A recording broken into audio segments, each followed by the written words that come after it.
खोया हुआ आत्मा। वर्षों पहले की बात है, एक छोटे से पहाड़ी गांव में एक पुरानी हवेली थी जिसे भयानक हवेली कहा जाता था।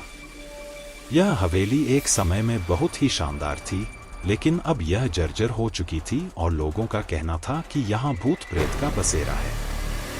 गांव वाले कहते थे कि रात के समय यहाँ से अजीब अजीब आवाजें आती हैं और कोई भी व्यक्ति जो इस हवेली में जाता है वह वापस नहीं लौटता। एक दिन अनिकेत और उसकी पत्नी नेहा ने उस गांव में घूमने का प्लान बनाया। अनिकेत को हमेशा से ही भूत प्रेत की कहानियों में बहुत दिलचस्पी थी और वह इस हवेली की सच्चाई जानने के लिए उत्सुक था। नेहा ने उसे समझाने की कोशिश की, लेकिन अनिकेत ने उसे मजाक में लिया और कहा, यह सब बकवास है, चलो इसे खुद देख आते हैं। शाम के समय जब सूर्य अस्त हो रहा था, अनिकेत और नेहा ने उस हवेली की ओर रुख किया। हवेली का वातावरण बहुत ही डरावना था। चारों ओर घना अंधेरा और पुरानी दीवारों पर लगी बेलें हवेली को और भी भयानक बना रही थी।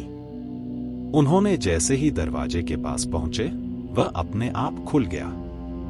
अंदर का दृश्य और भी डरावना था।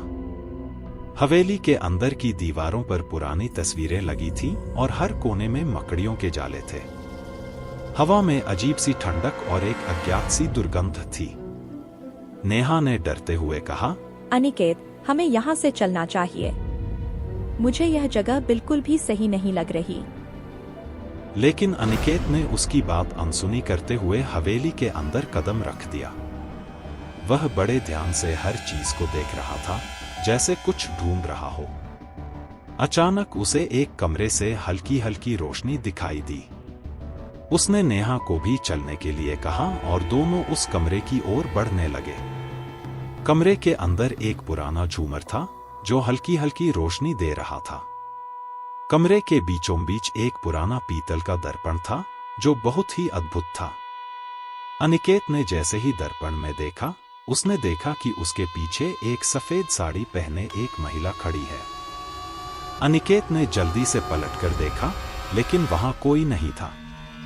नेहा ने डरते हुए कहा, अनिकेत, चलो यहाँ से। यह जगह सच में डरावनी है। लेकिन अनिकेत ने फिर से दर्पण में देखा और इस बार वह महिला धीरे धीरे उसकी ओर बढ़ने लगी। अनिकेत के चेहरे पर पसीना आने लगा। उसने नेहा को बाहर निकलने के लिए कहा, लेकिन दरवाजा बंद हो चुका था। वे दोनों अब फंस चुके थे। महिला अब बिल्कुल उनके सामने थी। उसका चेहरा बहुत ही भयानक था। उसकी आंखों से खून के आंसू बह रहे थे। उसने कर्कश आवाज में कहा, तुम्हें यहाँ नहीं आना चाहिए था। यह मेरी जगह है और अब तुम दोनों को यहाँ से कभी भी बाहर नहीं जाने दूंगी। नेहा ने जोर से चीखते हुए कहा, हमें माफ कर दो, हम यहाँ गलती से आ गए हैं। महिला ने जोर से हंसते हुए कहा, यह हवेली तुम्हारा कब्रगाह बन जाएगी।